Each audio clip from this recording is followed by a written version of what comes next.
जय हिंद दोस्तों। मैं इनकेत कुमार बिहार कृषि कॉलेज सौर भागलपुर से एग्री गाइडेंस की इस यूट्यूब चैनल में आप लोग का स्वागत करता हूं। तो आज की इस वीडियो में बेसिकली बात करेंगे हम लोग सॉइल प्रोफाइल। सॉइल साइंस का एक बहुत ही इंपॉर्टेंट चैप्टर है और इस चैप्टर से जो है बीसीसी या कोई भी जो कम्पिटिटिव एग्जाम होते हैं उसमें कुछ ना कुछ क्वेश्चन पूछे जाते हैं। इस वीडियो को पढ़ने के बाद आप सभी प्रकार के प्रश्न को सॉल्व कर पाएंगे। इस वीडियो को मैं हिंदी और इंग्लिश दोनों में एक्सप्लेन करूंगा, तो जो भी हिंदी मीडियम के स्टूडेंट हैं उनको भी घबराने की कोई आवश्यकता नहीं। आप लोग इस वीडियो को अंत तक देखें और इस वीडियो को पढ़ने के बाद आप लोग अपने जो प्रीवियस क्वेश्चन को सॉल्व करें। इस टॉपिक से अगर प्रश्न होंगे तो आप लोगों से सॉल्व हो जाएंगे। तो बिना टाइम गवाए हुए हम लोग वीडियो में आगे बढ़ते हैं। सबसे पहले है जब हम 1.5 से 2 मीटर लंबा और 1 मीटर चौड़ा जब हम गड्ढा खोदते हैं तो क्या होता है कि जब हम जैसे मान लीजिए कि हम इस प्रकार का कुछ गड्ढा को खोदे हैं तो यहाँ पर अलग अलग हमें जो है हॉरिजेंटल लेयर दिखाई पड़ेगा। ठीक है, जैसे कि यहाँ से यहाँ तक लेयर का कलर कुछ और होगा, यहाँ से यहाँ तक लेयर का कलर कुछ और होगा, यहाँ से यहाँ तक जो अस्तर होगा उसका कुछ कलर और होगा। ठीक है, तो जब हम गड्ढा को खोदते हैं तो हमें जो अलग अलग प्रकार की लेयर दिखाई पड़ती है उसको हम बोलते हैं हॉरिजन। ठीक है, यानी कि हॉरिजेंटल लेयर को क्या बोलते हैं, हॉरिजन कहते हैं। ठीक है, और वर्टिकल सेक्शन ऑफ सॉइल यानी कि ऊपर से नीचे तक। ठीक है, ऊपर से नीचे तक जब हम सबको मिला देते हैं तो उसी को बोलते हैं सॉइल प्रोफाइल। ठीक है, या उसी को इंग्लिश में बोलते हैं वर्टिकल सेक्शन ऑफ सॉइल को सॉइल प्रोफाइल कहते हैं। तो जब हम सॉइल प्रोफाइल की बात करते हैं तो हम इस फ्लो चार्ट को अच्छे प्रकार से समझते हैं। सबसे पहले हम मान लेते हैं कि हमने 1.5 से 2 मीटर लंबा और 1 मीटर चौड़ा कोई गड्ढा को खोदा है। तो सबसे जो अपर लेयर होती है, ठीक है, उसको बोलते हैं ए हॉरिजन।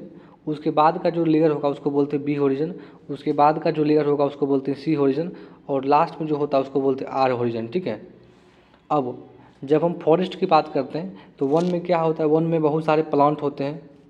क्या होता है, प्लांट का पत्ता क्या होता है उसके आसपास गिरता है और पत्ता का एक लेयर बन जाता है। जब वह पत्ता डिकम्पोज यानी कि अपघटित होता है तो वह जो ऑर्गेनिक मैटर यानी कि कार्बनिक पदार्थ में बदल जाता है। तो वहाँ पर एक पत्ता का लेयर बन जाता है, उस पत्ते के लेयर को बोलते हैं ओ हॉरिजन। ठीक है, ओ का मतलब यहाँ ऑर्गेनिक हॉरिजन से। ठीक है, ओ का मतलब क्या होता है, ऑर्गेनिक हॉरिजन। और यह केवल जो है फॉरेस्ट यानी कि वन में पाया जाता है। तो जब भी क्वेश्चन पूछा जाता है एग्जाम में कि ओ हॉरिजन कहाँ पाया जाता है तो ओनली इन फॉरेस्ट लैंड। ठीक है, यानी कि वन वाले क्षेत्र में। उसके बाद आता है ए हॉरिजन। ठीक है, ए हॉरिजन को क्या बोलते हैं, मिनरल हॉरिजन। ठीक है, मिनरल हॉरिजन का कहने का मतलब जो भी हम खेती करते हैं वो ए हॉरिजन में करते हैं। और मिट्टी में जितने भी पोषक तत्व होते हैं जिनको प्लांट अवशोषित करके अपना वृद्धि विकास करता है वो सभी जो है ए हॉरिजन में पाया जाता है। इसी कारण से ए हॉरिजन को बोलते हैं मिनरल हॉरिजन। उसके बाद ए हॉरिजन को हम लोग जो है सरफेस हॉरिजन भी कहते हैं। ठीक है, सरफेस मतलब सतह। ए हॉरिजन को हम लोग जो है सरफेस हॉरिजन भी कहते हैं। उसके बाद आता है बी हॉरिजन।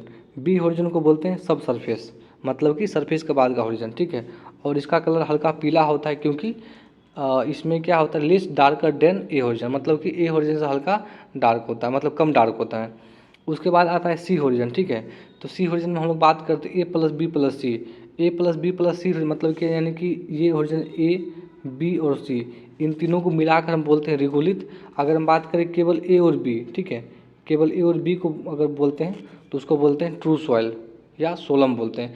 ट्रू सॉइल या सोलम बोलने का कारण यह है कि प्लांट का रूट जो है ऐसे तो मोस्टली ए हॉरिजन तक ही फैलता है, लेकिन जो हॉर्टिकल्चर क्रॉप होते हैं, चाहे जो फल वाले जो पेड़ होते हैं या जो लंबे जिनका जो है जड़ जो है बहुत गहरा अंदर तक जाता है, तो वह जो बी हॉरिजन तक पहुंच जाते हैं और उसमें भी जो पोषक तत्व होते हैं उसको अवशोषित करते हैं। तो अगर मोटा मोटी देखें तो प्लांट का जो है जड़ ए से बी हॉरिजन तक जा रहा है। तो एक्चुअली में जो ट्रू सॉइल है, जो प्लांट के लिए जो सॉइल उपयोगी सॉइल है वो ए और बी है। इस कारण से ए और बी हॉरिजन को हम लोग ट्रू सॉइल कहते हैं।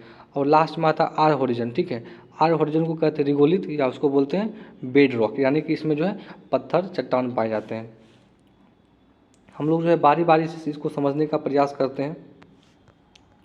सबसे पहला है यहाँ पर ओ हॉरिजन। ठीक है, तो ऑल्सो कॉल्ड ऑर्गेनिक हॉरिजन क्यों कहते हैं, क्योंकि जब वन में जो क्या होता है कि पेड़ का पत्ता गिरता है तो एक लेयर बन जाता है और उस लेयर को क्या बोलते हैं, ऑर्गेनिक हॉरिजन। क्योंकि पत्ता जब डिकम्पोज होगा, अपघटित होने के बाद वह जो है कार्बनिक पदार्थ के रूप में ऊपर लेयर पर जम जाता है। उसके बाद है अगला पॉइंट, अबसेंट इन एराबल लैंड। ठीक है, एराबल लैंड का मतलब होता है कि जिस लैंड पर हम लोग खेती कर रहे हैं जहाँ पर सिंपल सी बात है, जहाँ पर खेती कर रहे हैं वहाँ पर पत्ता का कोई लेयर नहीं है, क्योंकि हमेशा हम खेती करने से पहले क्या करते हैं, क्या कि मिट्टी की अच्छी प्रकार से जुताई करते हैं, उसको टर्न करते हैं, इस कारण से वहाँ पर कोई पत्ता का लेयर नहीं पाया जाता है। तो वो ओरिजिन कहाँ प्रेजेंट होता है, एरेबल लैंड में, जहाँ पर खेती करते हैं। ठीक है, ये only found in forest land, जहाँ केवल वन होता है वहीं पर पाया जाता है। इसका कलर डार्क होता है ड्यू टू ऑर्गेनिक मैटर, इसमें ऑर्गेनिक मैटर होने के कारण इसका कलर डार्क होता है। रिच इन ह्यूमस सब्सटेंस, इसमें ह्यूमस पदार्थ की जो है अधिक मात्रा में पाई जाती है। Only found in forest land, केवल वन वाले एरिया में पाए जाते हैं। Top most horizon of forest, ठीक है। अगर हम बात करें फॉरेस्ट लैंड में तो सबसे पहला जो होरिजन होता है वो होता है वो होरिजन। अगर हम ओवरऑल बात करें तो वो होरिजन को बोलते हैं ऑर्गेनिक होरिजन, और यह जो है फॉरेस्ट लैंड में पाया जाता है। इस पॉइंट को आप लोगों को जो हमेशा याद रखना है, क्योंकि इनसे जो क्वेश्चन एग्जाम में आता है। आगे हम बात करें कि ए होरिजन के बारे में।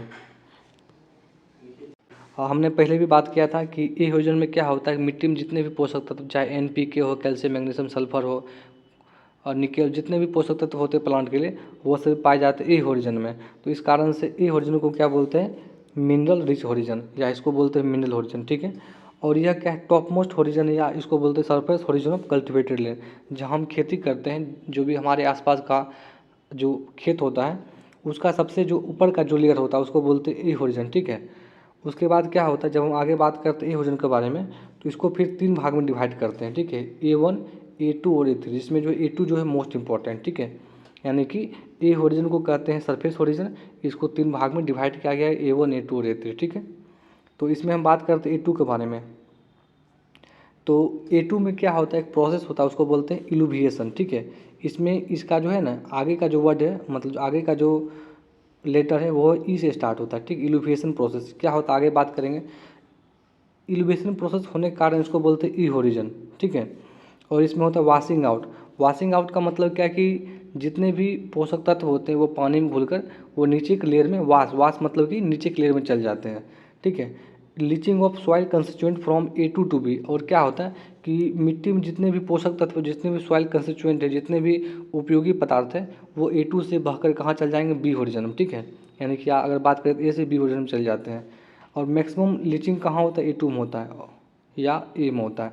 देखिए यहाँ पर एक टर्म है इलुवेशन। अगर हम बात करें इस टॉपिक में, तो इस टॉपिक में सबसे मोस्ट इंपॉर्टेंट प्रश्न की बात करें तो यही है कि इलुवेशन किस लेयर में होता है। इलुवेशन का मतलब इसको हिंदी में बोलते हैं निक्षालन। इसमें इस प्रोसेस में क्या होता है, जब बारिश पड़ता है या जब हम खेत में अधिक पानी पटा देते हैं तो मिट्टी में जो भी पोषक तत्व प्रेजेंट होते हैं, पाए जाते हैं, वो पानी के साथ घुलकर नीचे के लेयर में चल जाते हैं। तो इस प्रोसेस को बोलते हैं इलुवेशन। देखिए ई का मतलब क्या होता है, ई का मतलब होता है एग्जिस्ट, ठीक है। ई का मतलब होता है एग्जिस्ट, एग्जिस्ट मतलब निकलना। तो इलुवेशन का मतलब होता है क्या कि जो A2 जो ए होरिजन में जो भी पोषक तत्व था वो वहाँ से निकलकर जो है बी होरिजन में चल जाता है। तो इस कारण से इसको बोलते हैं इलुवेशन प्रोसेस। और यह बहुत इंपॉर्टेंट क्वेश्चन है, बहुत बार एग्जाम में आ चुका है, तो इसको आप लोगों को ध्यान रखना है। आगे बात करते हैं A3 होरिजन, ठीक है। देखिए A3 होरिजन क्या होता है, क्या कि अगर हम इसके ऊपर बनाएं, अगर हम इसके ऊपर बनाते हैं क्या कि, तो एक होगा A1, ठीक है, ये होगा A1, ये होगा A2 और ये होगा A3, ठीक है। तो अगर हम बात करें इस पूरे को बोलते हैं B। तो B और A के बीच का जो है ट्रांजिशन जो लेयर होता है, मतलब जो बीच का जो भाग होता है, तो वो कौन है, वो A3 होता है। तो ट्रांजिशन हॉरिजन बिटवीन ए और बी, यानी कि ए और बी का जो बीच का जो भाग है वो A3 है, ठीक है। मतलब A3 ही जो है दोनों को अलग करता है। तो आगे हम बात करें तो बी होरिजन को 2 भाग में डिवाइड किया गया है, जिसमें होता है B1 और B2, ठीक है। जिसमें जो B1 मोस्ट इंपॉर्टेंट है, ठीक है। और बी होरिजन को कहते हैं सब सरफेस होरिजन। ए को बोलते हैं सरफेस और बी को बोलते हैं सब सरफेस। आगे हम बात करते हैं बी होरिजन को, ठीक है। अब क्या होता है, A2 होरिजन से जो भी पदार्थ, जो भी मृदा में उपस्थित पोषक तत्व हैं, जो नीचे जो बह कर आते हैं, वो सबसे पहले बी होरिजन में आके जमा, B1 में जाके जमा हो जाते हैं।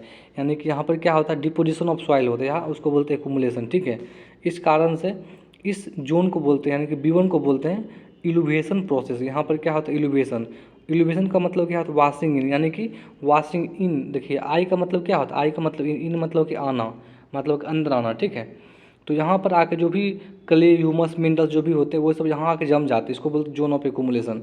तो यह दोनों क्वेश्चन बहुत कन्फ्यूजिंग क्वेश्चन है, बहुत इंपॉर्टेंट क्वेश्चन है, इसको आप लोगों को हमेशा ध्यान रखना है, ठीक है।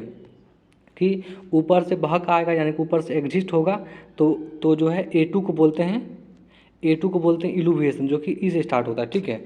और B1 में आके जमा होगा यानी कि इन होगा तो B1 को बोलते हैं इलुविएशन, जिसका स्पेलिंग आई से स्टार्ट होता है। बहुत इंपॉर्टेंट दोनों क्वेश्चन है। आगे बात करते हैं B2 के बाद C आता है, तो B2 is a transition horizon between B and C, यानी कि B और C के बीच का हॉरिजन B2 है। आगे बात करते हैं C के हॉरिजन का, ठीक है। क्या होता है क्या कि सी हॉरिजन में पेरेंट मेटेरियल मतलब कि जिससे हमारा मिट्टी बना है वो पाया जाता है, ठीक है। और A+B को बोलते हैं रिगोलिथ और A+B को बोलते हैं सोलम या ट्रू सॉइल। यह दोनों क्वेश्चन जो बहुत ज़्यादा इंपॉर्टेंट है, BCC के एग्जाम में बहुत बार क्वेश्चन पूछा भी गया है। क्यों A+B को बोलते हैं ट्रू सॉइल, उसके पीछे बोलने का कारण है क्या कि प्लांट का रूट जो है E और B हॉरिजन तक ही पहुँच पाता है और वहीं से वह पोषक तत्व को ग्रहण करता है। इस कारण से A और B को बोलते हैं ट्रू सॉइल, जहाँ तक प्लांट की रूट पहुँच पाती है। आगे है आर हॉरिजन, ठीक है। आर हॉरिजन को बोलते हैं बेडरॉक हॉरिजन, या इसमें जो है ग्रेनाइट, बेसाल्ट, जो अलग अलग प्रकार के रॉक होते हैं उसमें आर हॉरिजन में पाए जाते हैं, ठीक है। अगर हम बात करें कि टोटल नंबर ऑफ हॉरिजन के, ठीक है, तो OAEBCR मतलब टोटल जो है 6 हॉरिजन पाए जाते हैं। Found in everywhere in all types of soil, सभी प्रकार की मृदा में और कहीं भी पाए जाते हैं। और इसको बोलते हैं मतलब इस 6 को बोलते हैं जेनेटिक हॉरिजन या मास्टर हॉरिजन, ठीक है। कभी कभी एग्जाम में ये भी आता है कि मास्टर हॉरिजन की संख्या कितना है, तो वो हो जाएगा 6। आगे हम बात करते हैं कुछ और इम्पोर्टेंट फैक्ट्स की। अगर हम बात करें टॉप सॉइल या सरफेस सॉइल, ठीक है, अगर हम 15 से 25 सेंटीमीटर तक के सॉइल को अगर हम प्लॉइंग से मतलब कि निकाल लेते हैं, ठीक है, फर्स्ट 15 सेंटीमीटर सॉइल को निकाल लेते हैं, उसका फ्रोसलाइज का मतलब क्या कि उसको फ्रोसलाइज का मतलब जैसे कि कुदाल से जब हम छौ मारते हैं तो जो मिट्टी का जो टुकड़ा निकल का आता है उसको बोलते हैं फ्रोसलाइज। उसका जो ओवन ड्राई वेट यानी कि जब उसको ओवन एक मशीन आता है, जब हम उसमें सुखा के 1 हेक्टेयर की मिट्टी जब उसका वेट को नापते हैं तो वो आता है 2.25 × 10⁻6 kg/हेक्टेयर, ठीक है। तो ये भी इंपॉर्टेंट क्वेश्चन है कि ये भी आता है कि 1 हेक्टेयर जो सॉइल होता है, जो सॉइल का फ्रोसलाइज होता है उसका वेट कितना होता है। तो इस वीडियो में जितने भी फैक्ट बताए गए सभी फैक्ट बहुत इंपॉर्टेंट है। तो आप लोग इस वीडियो को लाइक भी कर दीजिए, क्योंकि ये वीडियो बनाने में बहुत मेहनत लगता है, समय भी लगता है। और इसी प्रकार के वीडियो पाने के लिए हमारे चैनल एग्री गाइड को भी सब्सक्राइब कर ले। वीडियो को देखने के लिए बहुत बहुत धन्यवाद।